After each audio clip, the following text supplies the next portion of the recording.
Welcome to the Griefy Girls Book Club, where every month we dive into a griefy read.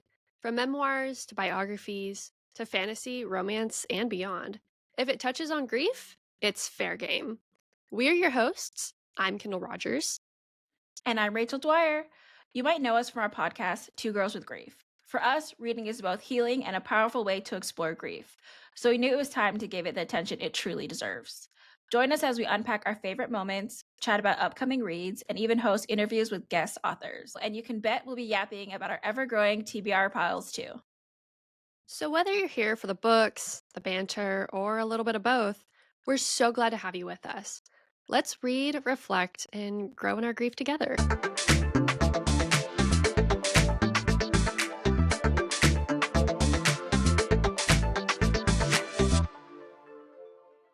We're actually getting to a pretty juicy section of this book. A lot happened in these chapters.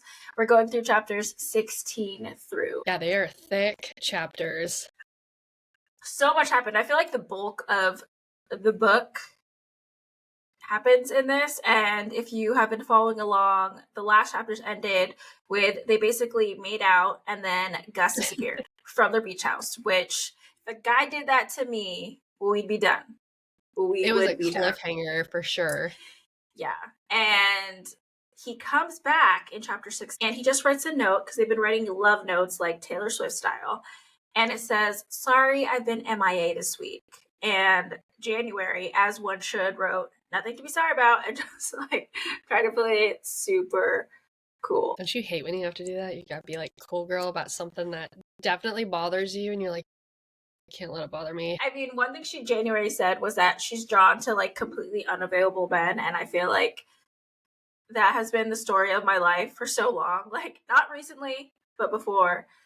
Is just going for like completely unavailable, like emotionally unavailable, not actually unavailable, like emotionally unavailable men. And I feel like I related so much to this kind of like when I was younger of this type of mentality of Gus was trying to like act like everything was fine, and he told her like, "Let's go hang out in the back of the porch," and she was like, "Sorry, you're too busy," and she wasn't too busy. She just was like mad at him and didn't know what to do. I feel like that's so relatable. I don't know. I don't know if What were you've your seen thoughts on that that. whole thing? I don't know if you've seen that like meme where it's like reasonably tell them what's upset or why you're upset, and then it's like tell them you're going to sleep at 5 p.m. That's the vibe January is giving off here. Yeah, but he did get her to come over because Dave, the cult guy, showed up. Yeah, I was like, wait, who is this person again? I was like, oh wait, he's the cult guy. I forgot we were Yeah, still doing cult interviews. yeah, and I liked what he said, and I feel like it's kind of about the reason that I feel like it's really related to why we started the podcast, because Dave apologized. He said that he chickened out. He deals with like alcohol issues, maybe drug issues. I'm not sure. So he went to a meeting and he was like freaking out, and he felt like he needed some help, and he went to a meeting, but he didn't show up to the like non-date where they were supposed to meet up with January and Gus. And he said the line, "If we're lucky, maybe it will help someone to feel known and understood, like their story matters," which I feel like is really relatable to why we're doing our podcast, because grief is such a lonely thing and you don't really feel seen in the whole thing because you just feel like you're supposed to be living a normal life and everyone wants you to get back to normal and there's just no normal to return to. So I feel like that line really stood out to me because I'm like, yeah, everyone's story matters, and I feel like everyone's grief story and journey with that matters. Even though he's talking about a cult, but Yeah, I really liked that part too. And these other like I like the aspects of you could look at this. There's so many different lenses, but how they even got wrapped up into the cult and to begin with, because not that this is like a cult podcast or anything, but I think everybody's like, oh, I'm not gonna fall into a cult. But he's like, this is where we were in our life, and it was kind of hectic, and we were like looking for something to give us hope and peace in. And I'll tell you, I felt the most vulnerable in the beginning stages of my grief of like trying to have something to have hope in and trying to have something to like answer everything that you're confused and upset about. And it's just interesting. He's covering these same things of like how they got wrapped up into the cult to begin with. Yeah, I mean that I feel like that's generally how people do end up. Like I agree, is like you're just so low and you need some answers. You need something to make you feel better. And Mhm. people turn to so many different things. It could be vices, it could be, faith, it could be so many different things that try to make them feel better. I know my mom, I mean, she's already religious, but she just went like really leaned into it after my sister passed away. Because she was just trying to find any type of understanding or like, how does this happen? You have such strong faith and something horrible happens. She really leaned into it. So I can definitely understand how this happens. And one thing he does mention in there is that when it got too serious, his mom got her husband and Dave into the cult, but she did get them out. And January pointed out like how sad it is that no one saved Gus because his dad was abusive, but his mom stayed and never saved him. And I just think that was like a sad little parallel in that. So I think that's what really shows like another side of Gus's personality, and I just kind of you're learning more about him in this chapter. And I think it's a little bittersweet for him to hear, like, even though Dave's mom went to that extreme, she also got them out and saved him. At least Dave and her. I think the husband died in the cult. But one thing that Dave asked Gus while he was sharing his story was that he asked if he believed in fate. And then Gus said, I think some things are inevitable. And he looked at January, which I thought was like cute, but also like you don't deserve that. We just left without a trace, like with saying nothing. Explanation. Yeah. And it ends with Gus, like after Dave left, Gus tries to like get her to stay and hang out and drink, like everything's normal. And January is like, no, I don't want this. Cause she asked him, like, oh, he got his tattoo covered up. And he just said, yeah.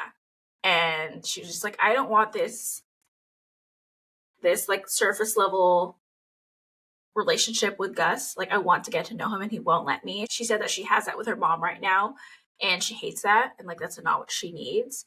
And then she leaves the room, which I thought is true. I mean, I think especially when you're grieving at such a vulnerable time and you really want to connect with people. And sometimes it's like, it makes it really hard to know, like, am I trying to connect with the right person? What do I need? Like, is he a good friend? Is he a more? I think that can be really confusing when you're grieving. For sure. So that ends chapter 16. Heavy chapter. But it was a heavy chapter. It opens with their non-date where they go line dancing. A lot happens during this like line dancing situation. I feel like they still had like such great banter, and she said that he seemed lighter and less tired than he usually is, but she still doesn't know like why he left and all of that. So she's still like very confused. So while they were dancing, they're like flirty and everything was really light. And then she mentioned how she always trusted her parents' love and she thought, she looked up to it. But then she never sensed the missing pieces with her relationship with Jax. And I don't even know how to pronounce the name, but she didn't like know the missing pieces until like after it all came to light when she lost her dad and she's really seeing the relationship for what it was. And she's like, now I'm getting emotionally attached to a guy that told me not to fall in love with him, that's doing everything possible to push me away. And so she's freaking out. And then it ends with like dramatically, like she falls and he catches her. And then they get into a fight and she just runs. I feel like that was such a dramatic, like, love scene. Yeah, it definitely gave like runaway bride type of vibes. Like not knowing how to handle the whole situation and she's like, gotta go. So they get into a huge fight when they get outside because everything that like January found out he was married and then he was divorced, and she feels like they were getting closer, but she still like knew nothing about him. And she calls him out on it and he said, maybe it has nothing to do with you. Maybe it's because I don't like saying that sentence out loud. That line, I was like, that's true. I feel like that's very relatable even to like grieving. It's just Yeah. like you don't want to say that thing out loud. I had such a hard time saying my sister's dead or whoever's dead, like I just had a really hard time saying that. And it took me forever to probably say that. I probably only said my mom's dead like 10 times, like the most probably on this podcast. I rarely ever say it because that's like the last straw for me. So I was like, it was really hard.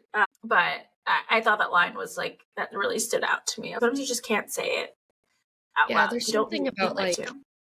not saying it, or like when you say it, it puts a finalization on it, and then like it's also weird, like you think the more people know that you've lost people, and it's kind of like, if you don't tell them, then in some weird reality they still exist. Like it's, yeah. In some timeline, people still think that they're alive because Yeah. they don't know that they're no longer here. Yeah. It's a weird thing. It is a weird thing. It's a grieving thing. Yeah, it's something like you never get used to that they're gone. And you Yeah. could forget for a second, and that's the worst Yeah, it part is. is the forget is that forgetting. But the sad line that he said while they were fighting was, happy endings don't happen to everyone. There's nothing you can do to make someone keep loving you. That was so sad. We've talked about happy endings and how, like, what does that even mean? Can you say that you have a happy ending when everyone's dead? Like, what does that even mean? I feel like it's not as clear as people make it seem in so many stories. Just that, like, you get married, have kids, are happy. Like for me, it's definitely not going to be that that way, Yeah. And I don't even know what that happy ending type thing looks for me.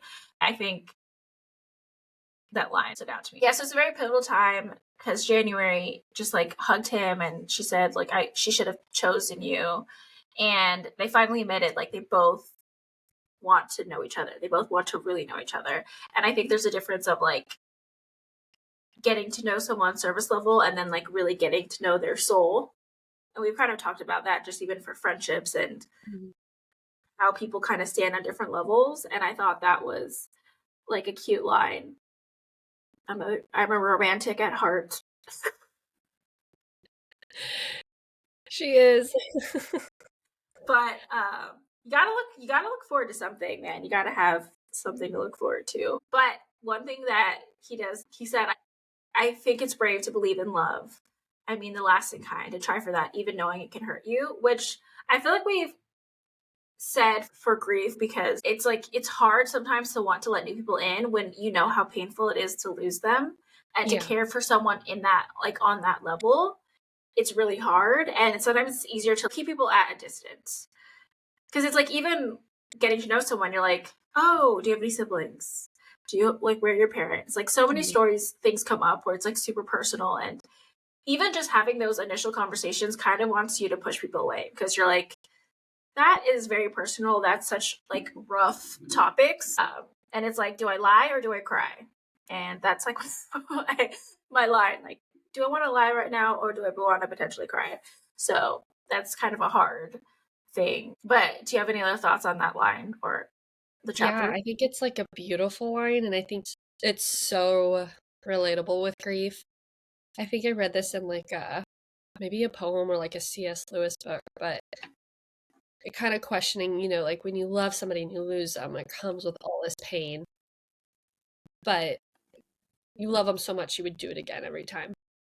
And I think like there's another line That's true. in I think The Kite Runner where they say 1,000 times over, like you would go through the pain 1,000 times because you love the person so much. And I just think, like especially in today's day and age where everything does feel more superficial, we live in a more digital world, but to like put faith and love, whether it's like romantic or platonic, it does require like a courage and a bravery. And I think like even if it's painful, it's still worth all that. It's still worth the hope and the faith in the world. Yeah. I mean, I love that. And I think it's so true because at the end of the day, what really matters. It's like your relationships with people, Yeah. your moments, your experiences, and that can get lost in so much, especially like the hard parts of life. And people, Hmm. it's like it's easier to protect yourself from ever being mad at someone, being sad by someone, anything like Yeah. that. Um, but it's funny because I feel like there's so many deep and relatable pieces in this book that's not even, I feel like not even what she was writing about, but I feel like that's Yeah. part of reading a book is like you can kind of read and acknowledge things that represents to you, even if that's not exactly what the story was going about, but it makes you think of things. Uh, and like that's like with crying in H Mart, like so many things that just related to other memories that I started crying so many times. So I feel like this is a little happier. Like there are some sad things and some not grief related, but just like life related, romantic-y related, which is a little lighter, which I do think we needed for this next book after that. Because I don't think Emotional book for y'all. I haven't cried at all reading this book. So have you? No, I'm so like into the plot. So I'm like, because I'm listening to it, but I'm just Yeah, like, yeah. gotta listen to more, gotta listen to more. Does it have a male and a woman's voice No, it's just a female. reading But it? Okay. yeah, she does. She'll do the voice changes, but it's kind of I like my I don't know voice how from I the feel about that. musical. I don't know how I feel about that. And there's just like one guy that is, I don't even know his name, but he's like a popular like audio reader. And I think especially in more like spicy leaning books, Mm. but like not super spicy, but like it's a range. But like I listened to him in one book, and then I didn't like that book, and then I listened to another book that I did like, but because it was his voice, I did the mistake of googling him, and then that really ruined everything. So don't Google them because I'm picturing the character in my head, and then I googled him, Oh yeah, you're and merging like it really worlds. merged reality to like, yeah, I just don't do that. This is a Yeah, random PSA. Emily Henry does a very good job of like making it easily immersive, and that's what I really like. I mean, she's such a great author because it's just so easy to read and listen to and fall into this world, and it's not like fantasy by any means, but I really like that you could just like pop in and pop out, and it's still so like immersive, like the cottages and being by the beach and love a little beach town. I think everybody kind of I has like love a beach a town. beach town. I do too. We need to Wish I could really live in one. organize a grief like retreat on a beach town.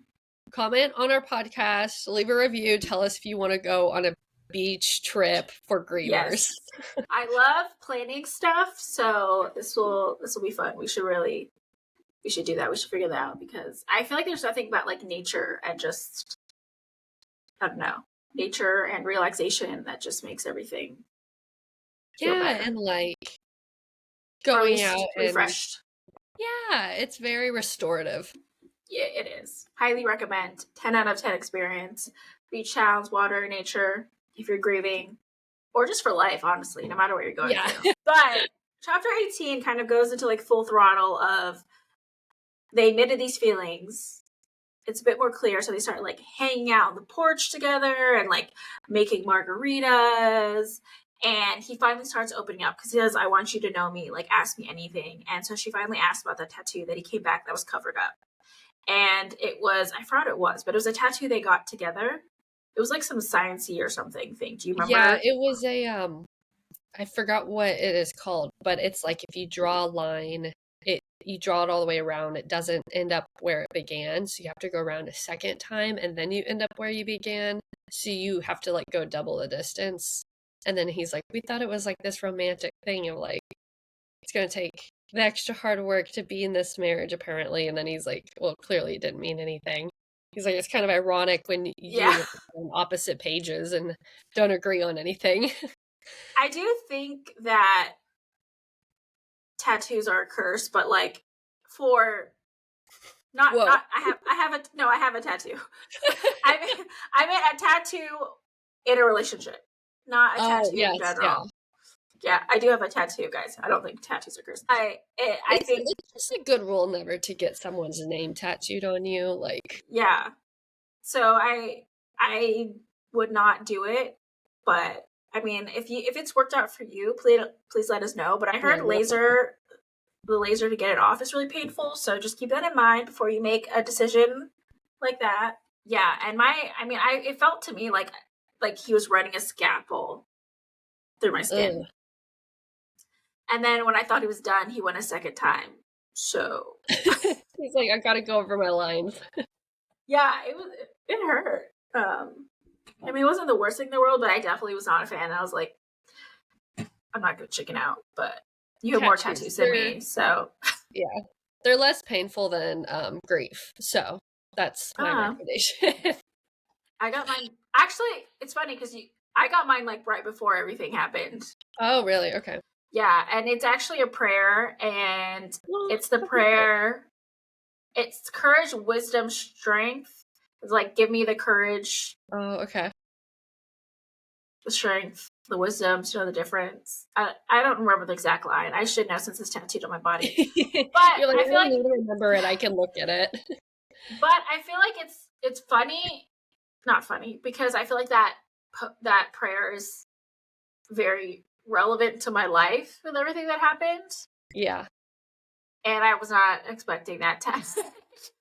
I literally got it. I was like, oh, it's my golden birthday. And I don't even remember why I chose that. But it was like something that I was comfortable with like having for the rest of my life on my body. Obviously, I don't know why.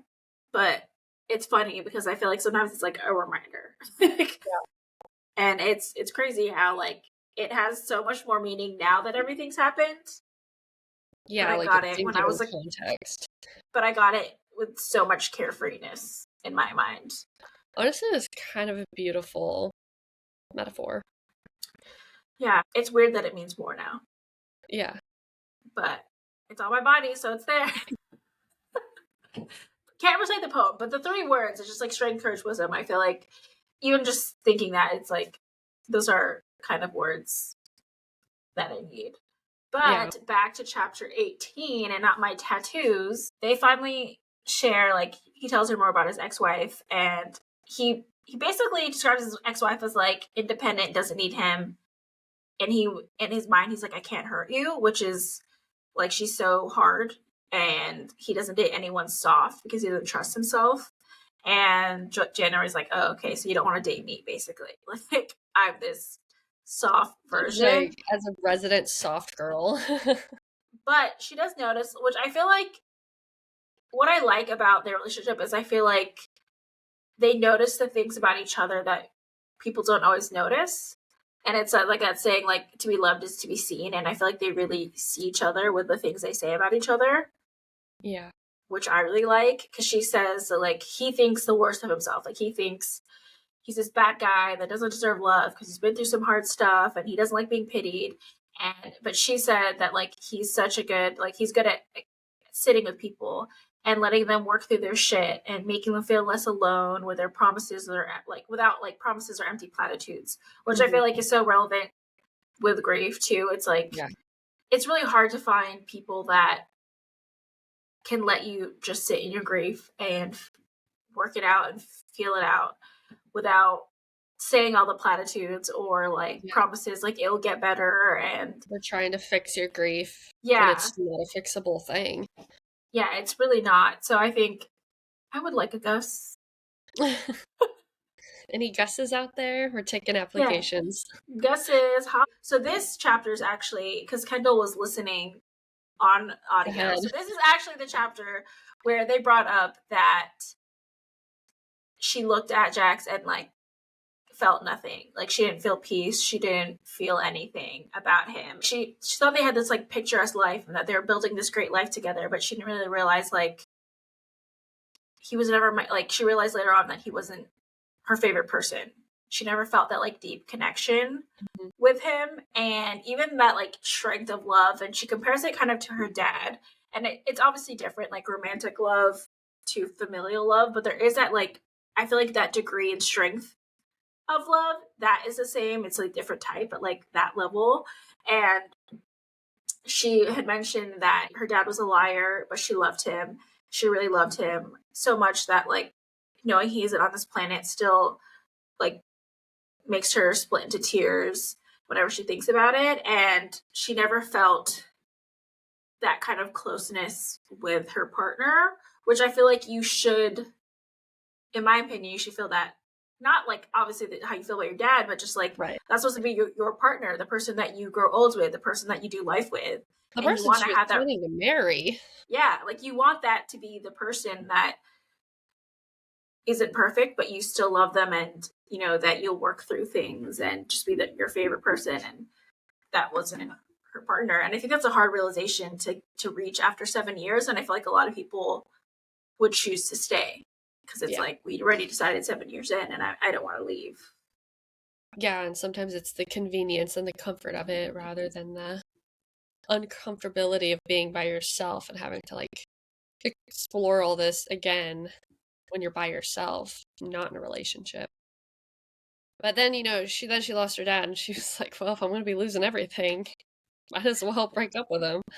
Yeah, and then I feel like they started just like really sharing. Like he shared about his relationship with Pete because Pete was his mother's sister, and she really helped raise him in so many ways and was there for him and kind of that outlet.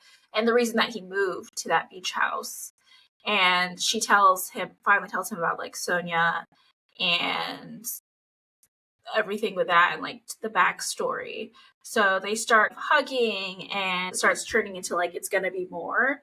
But then his phone rings and Gus picks it up. And that's how the chapter ends. And I would be so mad if that happened to me.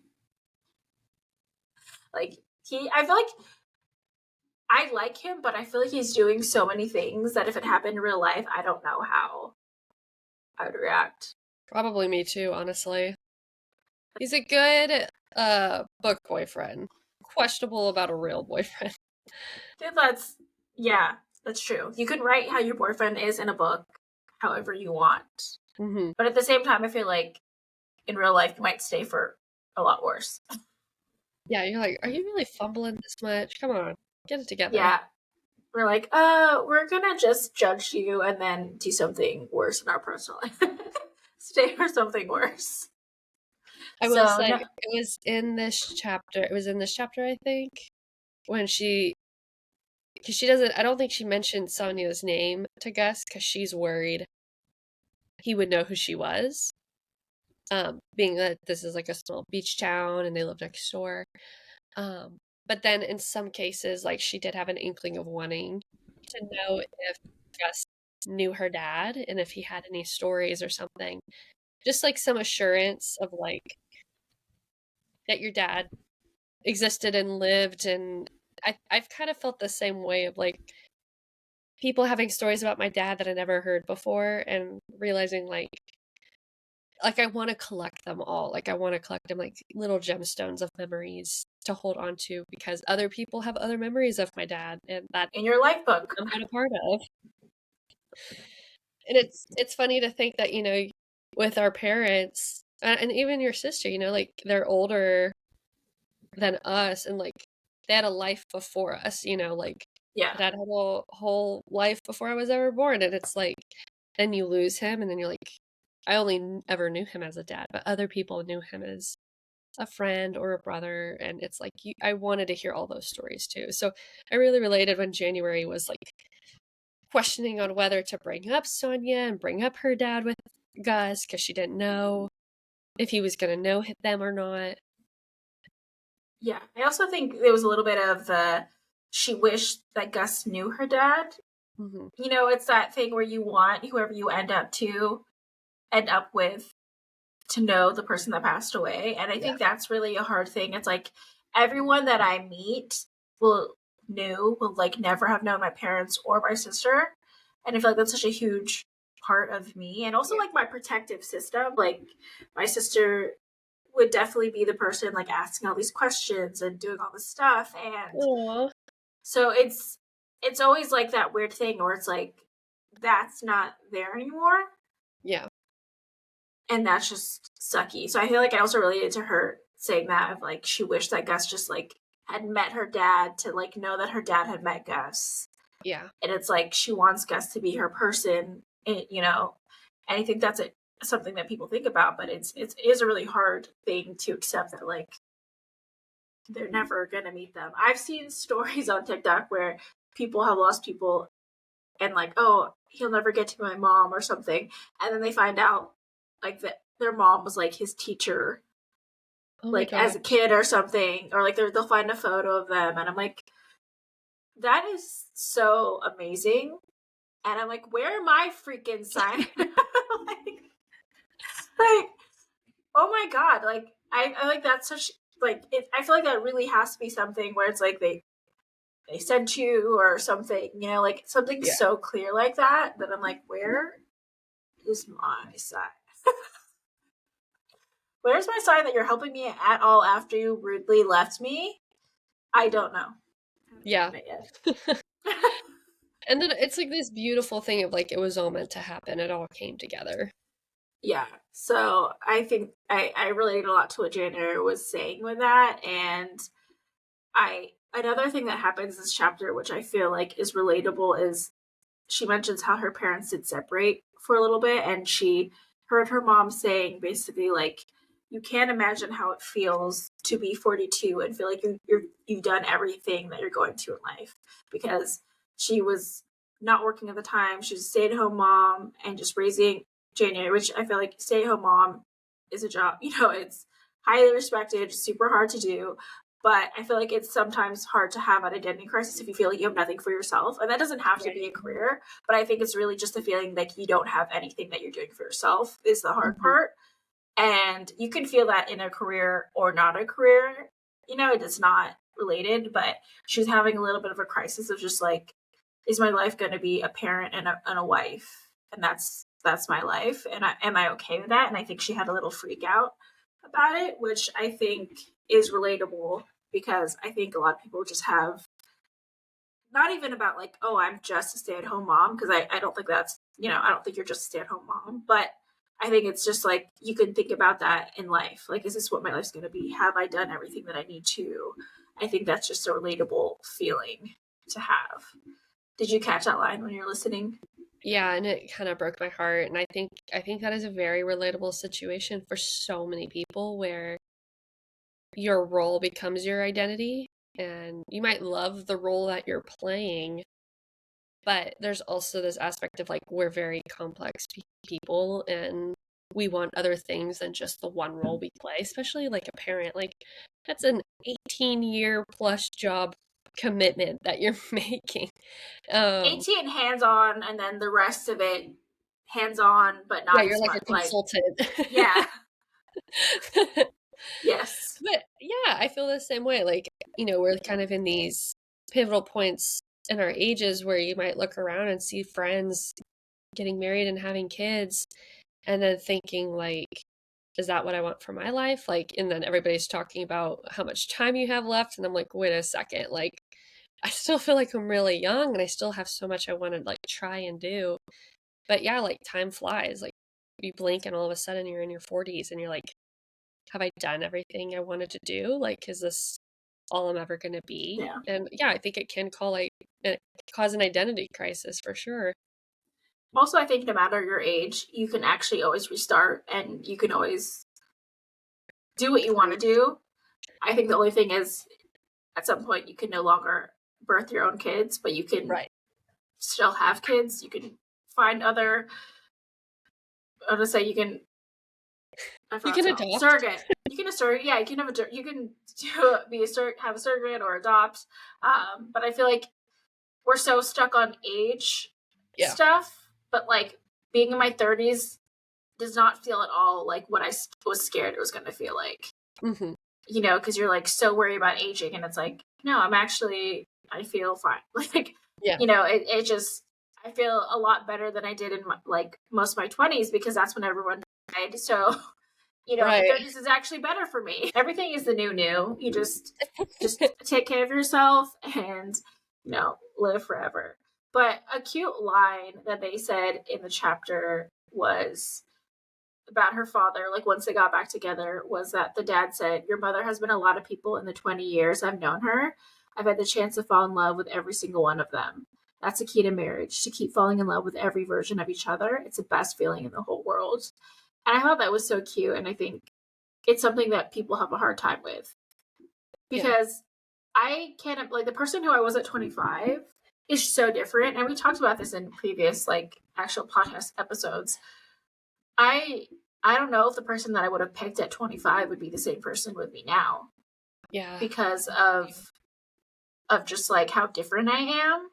That like I don't know that we would have been able to stay together if I had Mhm. chosen someone back then because I probably would have had very different criteria because everything was like fine at that time and then it no Yeah. longer was. So I think it's very much a hard thing because you have to like choose wisely. Yeah. Yeah, and I think, like, compared to prior to my dad's passing, like you and I have talked about this, feeling a lot more carefree and optimistic about the world, and then after loss, you're kind of this, like, a little bit of you're kind of like a darker, deeper version of yourself, and it's like you can still look for joy and you can still be happy in some regards, but that loss exists in you now. Like that can't be removed from your experience. And so like you are a different person literally from prior to that. And like that's I think the same thing like what January is going through right now of like she keeps reflecting back onto like these memories before and then who she is now and realizing that she's actively in that like catalyst stage of changing because of loss. Yeah. So so one thing that Jerry mentioned that was really relatable was that she wanted to make things with Jack's works because her mom kept having cancer recurring and she wanted to marry someone that her mom loved. And because at the time she didn't even like she had no idea that her dad had passed away. Like it was a sudden Yeah. thing, unexpected. So she was so focused on like my mom knows him and loves him, so I want it to work and I want to get married before she's gone. And I feel like that's such a relatable thing that like you would want them to know them, as we Yeah. talked about. And that's such a hard thing because I won't even get the chance. We literally saw that Yeah. in Crying in H Mart where she like gets Yeah, married that's right true. before her mother passes because she wanted her mom at her wedding Yeah. and she Luckily wanted that her guy mom to plan it. Yeah, luckily that guy seemed like it worked out and that is her Yeah. person. But it is crazy because it's like I feel like that's such a real feeling where it's like you want them to be a part and you want it to be like I got their approval. And it's hard though because sometimes I feel like people don't always see everything about a relationship. So it's like they might have liked him because he's nice and he's successful, but like did you actually know that dynamics of a relationship? Was it actually working out? And I think that's a harder thing. It's like what do you show to people and what is actually like the relationship in real life. Yeah, especially when she had mentioned in the previous chapter that when they were out being a couple in front of other people, they were perfect. But when like the lights turned off, quote unquote, like they couldn't have been more disinterested in each other. I think that'd be the hardest thing. It's like if you're with someone and then, someone dies and or just a hard thing happens because other hard things can happen and they just aren't the type of person that can handle that or be there for you and really take care of you at a time. And I do think relationships you take care of each other, but Mhm. it'd be so hard if they couldn't take care of you. Yeah. I think that'd be so disappointing. And something that I think so differently about partners now is like, how do you find a guy that's emotionally available? Yeah. Where do you go? Um, but I thought it was sweet because when they started talking about all this stuff, she did call her mom and said, I love you. Even if you can never talk about her, dad again, I'll always love you, but I hope you can. And I feel like that's probably something we both had an issue with is just like actually being able to talk about it and talk about it to other people for so long that it took forever to be like, okay, I could talk about them Mhm. in a way that I feel like is helpful for not only to me, but maybe hopefully to other people. Yeah. But that took so long. So I so related that line where it's like her mom is just so sad and it's so complex, I think, with like the cheating as well, that like the mom is having a hard time with that and Yeah. talking about it and just being sad. I felt like with my grief for a very long time, I was living my little life and I thought about the death and grief and loss of a lot of things, but it was also like its own separate chunk of my life. Like it was different than me. And it hasn't been until recently have I been, I don't know if it's like more accepting of incorporating it into who I am. Like this is what has happened to us and acknowledging it as like a part of life, a piece of it, an event that has happened, but not making it feel like it's this removed thing that I sometimes talk about with some people. I now feel so much more comfortable bringing up grief to strangers and and feeling like it's my story and my experience, but that it's not separate anymore. And I feel so much more like, and I do think it's taken like a long time and you have to think about it a lot and you have to really like do your therapy, go to support groups. Like you have to like really find those resources to be comfortable with that. But like I have kind of come to terms like I have to accept what has happened. It is horrible and it's sad and I don't like it, but I have to learn how to live with it. I can't keep acting like it's a separate portion of my life that I sometimes acknowledge and I sometimes don't. Yeah, that's been a really hard part. Is also because I think the way that grief is talked about and Mhm. thought about, that it's felt like you have to keep that whole part of your life separate. It's Yeah, like even if I go home and cry or something, or like I cried in the morning, it's like not something you share with people because you're like you don't get that this grief is really hard. And I think yeah, it's making the decision like even if some people might be uncomfortable, I'm gonna combine the worlds. That is like yeah, me as a grieving person and me as just like the person trying to figure shit out. And I think yeah, that's been a big step, but it's also a huge hard step where like for you sure. don't just hide that part of you. And it's like Right. that acceptance, but also like I'm done separating the worlds so that people feel comfortable. Yeah. I don't want to say it like this. It sounds crass, but it's like what is coming to my head of like the world makes you think that your grief is like a tumor that you need to remove, like it's a bad Yeah. thing you have to figure out how to get rid of. When in reality, it's it is what it is. It's a part of Yeah. life. It happens to everybody. It'll happen to everybody. And I've I don't know if you've been seeing all like the Andrew Garfield interviews coming out, but like him Yeah. talking about it and him just leaning into it hard and I'm like, wow, like good for him like making this an active conversation in his Yeah. like press junket tour that he's doing right now and including grief and he's like crying on every interview, Yeah. but like good for him because like clearly the loss of his mom is very impactful and he has a lot of great insight surprisingly for someone who is still fairly young and you know has lost, I guess, like his one close person right now, but like looking at you and all the losses you have, how much insight can be shared to help other people. I mean, I think about it and I think something that I've learned to like acknowledge the caliber of its impact on me is like losing someone is like one of the things that like you cannot fix. Like there's no solution Yeah, because you can say all these things, you can do all these things, but like, and you can work on a lot of things to make the experience, post experience, like better for yourself. But there's no fixing that someone is dead and not coming back, and that yeah, you have to live the rest of your life without them. And like that's such a heavy thing. And I think people need to say that part out loud, even yeah. if you're not grieving, for people to understand like someone that I talk to every day is now dead.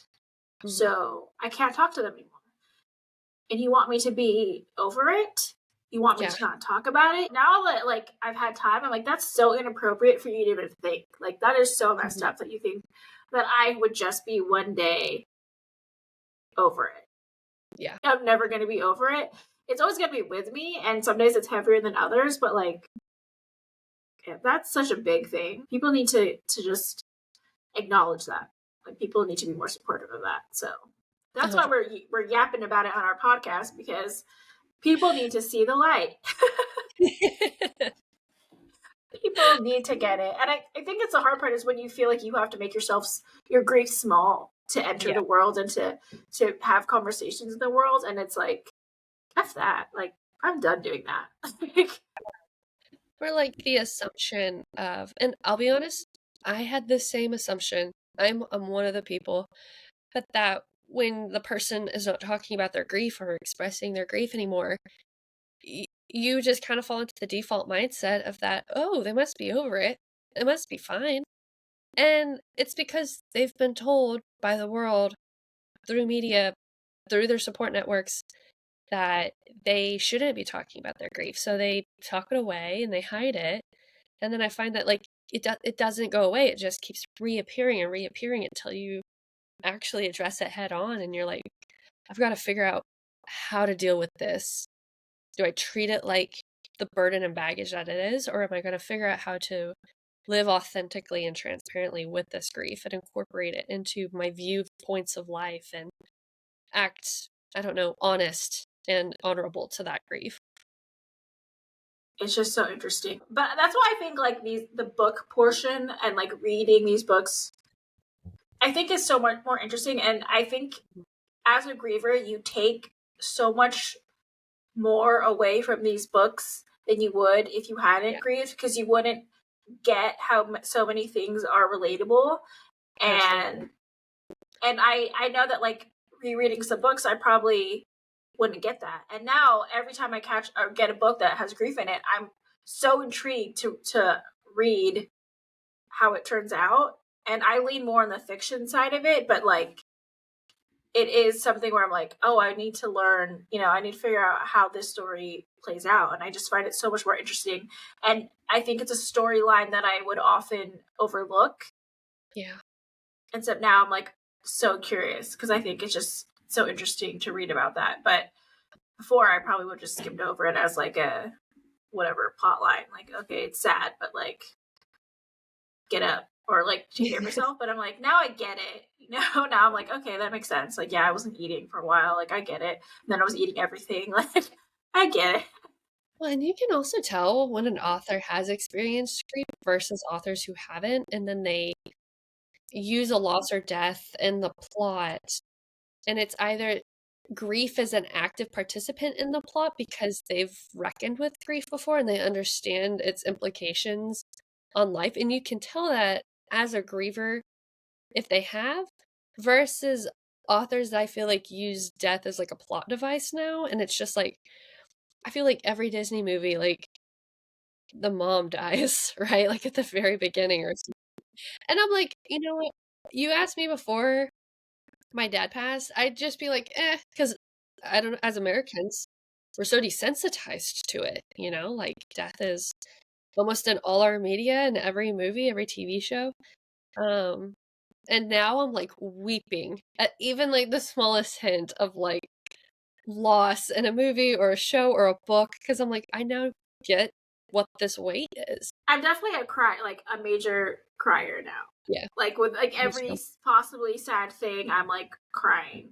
Like when we recorded our Dead Dads podcast episode, I cried so I don't know, I was in my feelings. I was just like everything made me sad. That whole day actually made me sad.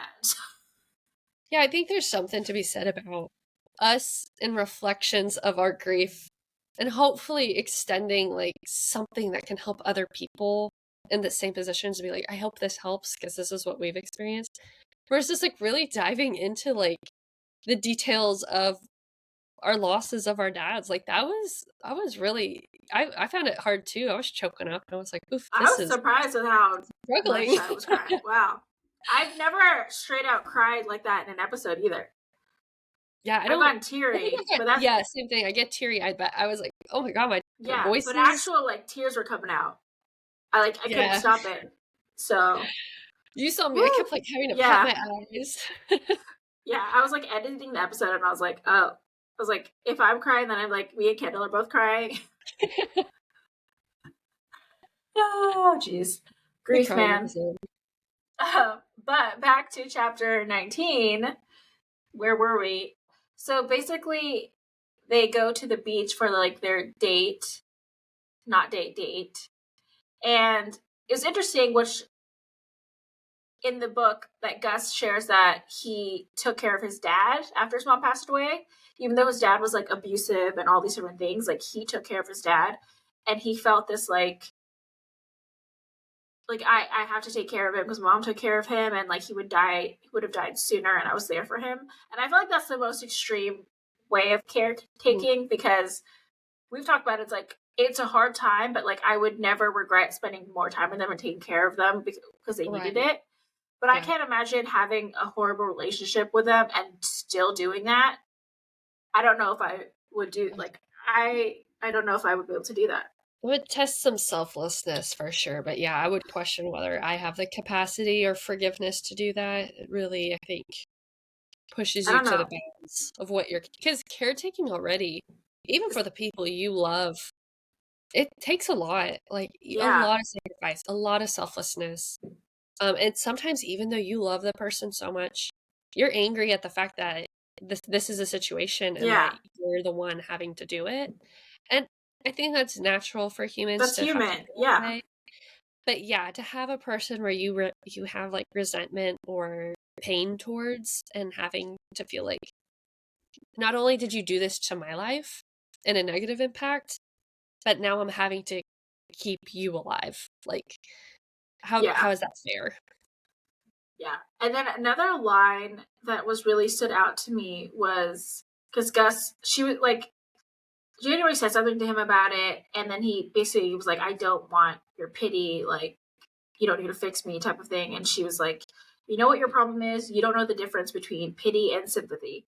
And I was like, I feel like I had a hard time with those things. Like, I did not Yeah. want anyone's pity, especially when I like just the first loss happened and my dad passed away. I was like, I don't want to be the girl that lost her dad. I don't want people's pity. I don't want that look in their face. I still don't like that look. Like I feel like on the holidays sometimes it's like that face. But I feel like there's is a difference, that fine line of sometimes like sympathy where you do Yeah. like, now it's like, okay, you do want sympathy or just like people to relate to what you're feeling and get that. And I'm kind of moving into that phase. But I definitely was a long time where I was like, I don't want your pity. I don't want to tell anyone. I want people to look at me a certain way because of it. And I'm like, oh, I'm Gus. Mhm. Plot twist. Plot twist. Gus and me are meant to be. So, did you have that issue, or did you feel that? Yeah, I think where I saw it was people with some distance or aren't actively close in my life. That's when I saw the pity, and I'm just kind of like, what do you do? There's nothing I can really do about it. But I really appreciate the sympathy, and I think it's because within sympathy, someone can extend empathy within that. They're really trying to empathize with you and understand like the hardship and the tragedy that you might be in, and find like a solace in that solemnness. And I think like yeah, pity just kind of feels like a little looking down upon, like, Yeah, oh, so I sad. wouldn't want to be you. Right. Whereas like sympathy, you're genuinely trying to understand like the iota, even just a small fraction of what that grief might feel like.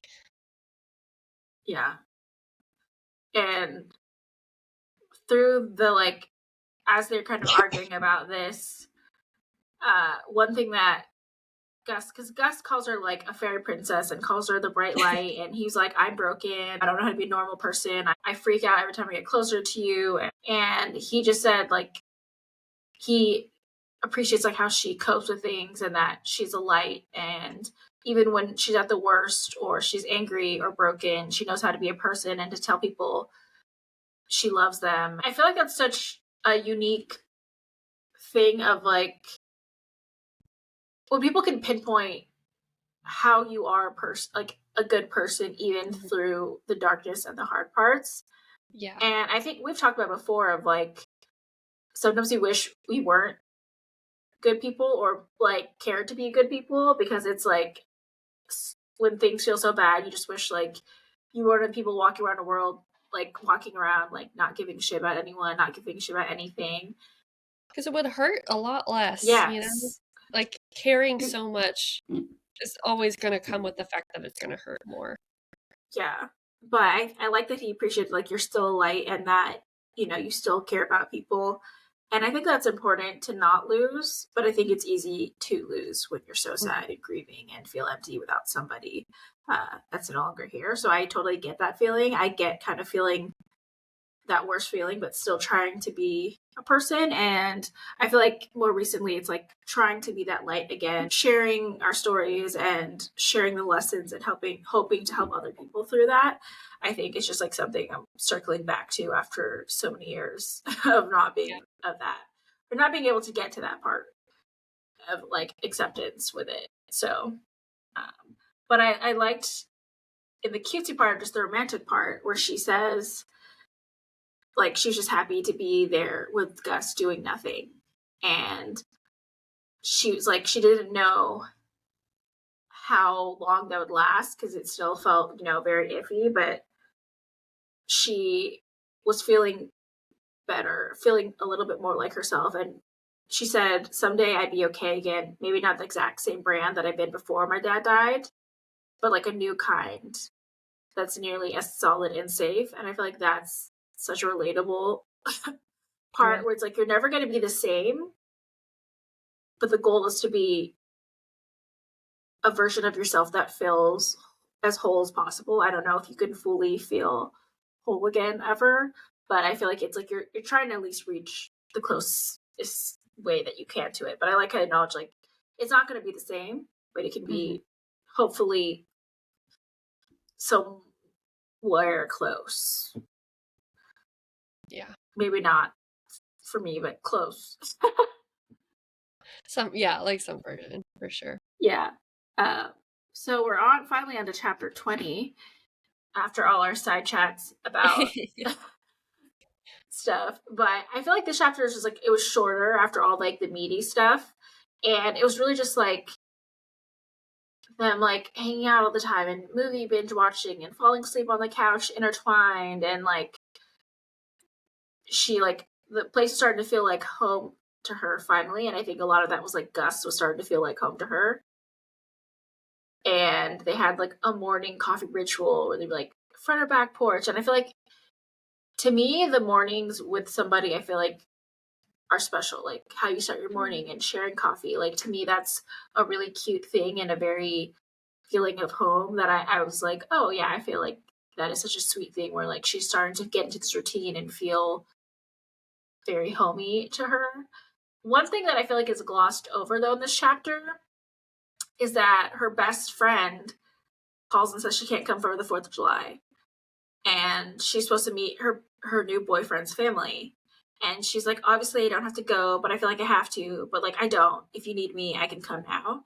And I feel like it's glossed over of just like how shitty of a friend move that is like your friend that is grieving that you haven't really seen. You plan for months to go visit, and you're like, oh, well, my boyfriend wants me to meet his family now.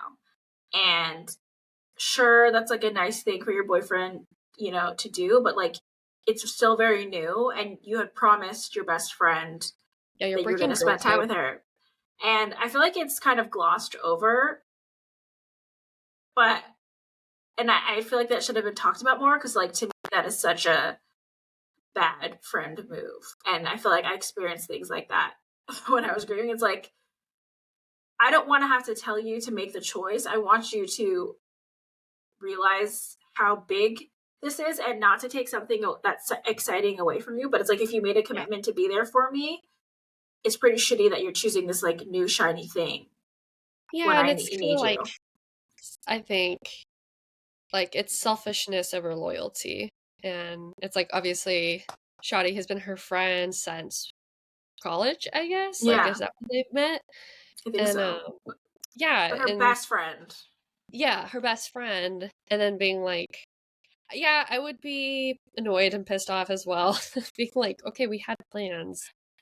And it's like, are you gonna be selfless and be here for your friend that's screaming, or do what I don't know what you think is the most fun and going like, I don't, do you really want to meet your boyfriend's family? Do you really want to? do you really want to, like, or do you want to go hang with your girlfriend? Like, it just makes more sense.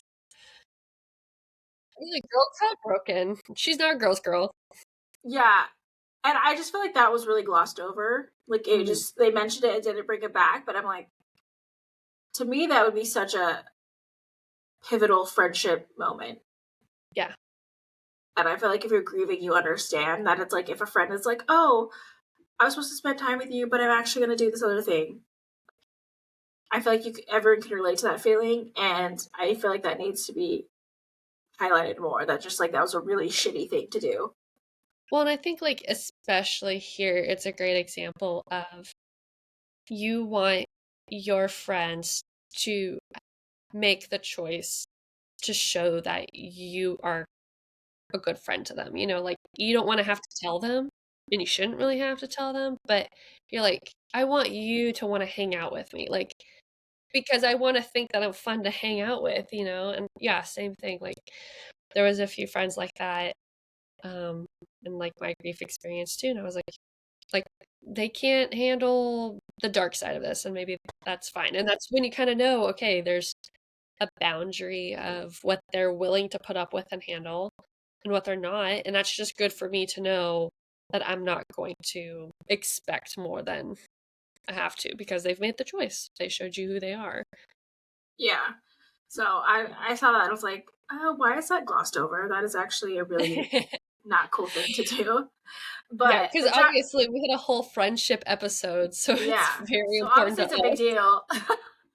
But the chapter ends with just like him inviting her to Pete's barbecue, 4th of July barbecue, and a line that he says in there is like, "You're sick and twisted, January Andrews. That's what I love about you." And she was like, trying not to freak out, like, wait, what? He said that? Like, I love you. I mean, it feels a little soon, but I guess he liked her in Yeah. college too. What? She kind of broke out of her What? fairy princess Yeah, mold that he had put her but in. I don't know what I'd do if like a guy said that super early, but that you like and you're Yeah, feeling this how special long has it been? connection. Like 3 weeks? 4 weeks? I feel like it hasn't been that long, but they knew each other in college. But like, Right, yeah. I don't know. I don't There's know. history. Who knows? Some people get married after like a few weeks and they stay together forever. Some people do that and Right. never speak and then get divorced. Like, I Yeah. don't know. I don't know. I feel like you can say one thing, but like there'll be someone that it worked out. So, like, I'm sure there's people that are married with tattoos, matching tattoos, and they're happily married. Like, Yeah. I'm sure not everyone's cursed, but We're like happy for you. everyone I hear about is cursed. So, like, if you beat the curse, comment below. Let us know that you stayed. But one thing that it was funny because he said after they're like, as they were, I don't know if they hook up in the basement. Or Mhm. I don't know if they fully hook up or they start to hook up in the basement. They were, like, looking at photos or, like, cleaning Yeah, up. She's beginning to clean up the house, isn't she? She's yeah, like, "Okay, I've yeah. gotta get Because the place ready." he went into the basement because. So I actually don't remember what this part is, but he basically said it seemed too crass to invite you to my aunt's house to bring up your ass. About like the first thing you thought about, and I remember. I don't know if it was in this chapter, but they start to hook up and then they like end up having to leave because they don't have protection or whatever, but they like start hooking up and then she's going up the stairs and then he compliments her ass. I think that's what he does it like because he's just like, oh, I guess he's a butt man and really liked her butt, and it's like they finally kind of crossing those borders, but and I feel like it ends dramatically again, but that will be next episode that we share that next bombshell of a moment. Yeah, the spice level is heating up, folks. Yeah, but I feel like I hate that they keep like almost hooking up and then Something not. happens, they're interrupted, like the movies or the phone call. It's always like, Mysterious it phone call. it starts getting a little spicy and then something happens. Yeah, So if you will haven't they? read the Won't book, they? yeah, it's a lot of that. Yeah, it's very interesting. So we'll see. But that's the bombshell. So okay, so we're gonna read the rest of the book by the next episode. So we're gonna finish this off. Let you know, are they happily ever after or what? We'll find out. So we're gonna read 21 through 28 to the end of the book, and we'll share our thoughts on our overall grief assessment. I feel like we should rate each book. I feel like we should list it and rate Like a each griefy book. griefometer or something? Yeah, we should. 2 out of 5 tiers. Oh yeah, we should. Oh my god, we should do that. H Mart got a 5 out of 5 for me. 5 out of 5 tiers, that's a fact. Fucking stabbed me in the heart. Oh my god, they came out strong with that. Wow. Yeah, we should do that. We should list it. Our griefy meter. I love that. Let's do it. Yeah, because that way it's like I feel like I never would want to like judge someone's grief story, even though like some of them are going to be fiction or whatever, so it might be memoirs. But I think a tier meter is like a great way to give someone a good expectation of what to expect, but then also they can decide if that's their type of grief book by just like reading about it, reading reviews. They can decide that on their own, but we're going to give you the griefy meter. Love that. So stay tuned for that. We'll release that. So we have a book club episode that comes out every Monday. So if you're interested in talking about grief books, you can find us here talking about those grief books. And then we have a normal kind of grief topic on Tuesday, except for tomorrow. It's our special episode in honor of our dads. Should I mention the title? Yes. Our special episode called The Dead Dads Club. So it's a tearjerker if you want to listen to that. Otherwise, stay tuned every Monday and Tuesday where we got grief books and then grief topics. Yes, and this is the most I think we ever cried on an episode. So not this episode, but the Dead Dads Club episode. 5 out of 5 tierometer. Yeah, exactly. And you can follow us on Two Girls with Grief Pod on TikTok, Instagram, and YouTube. You can also email us at twogirlswithgrief@gmail.com. We love any comments, any suggestions for topics, even book suggestions. We'd love to hear about those as well.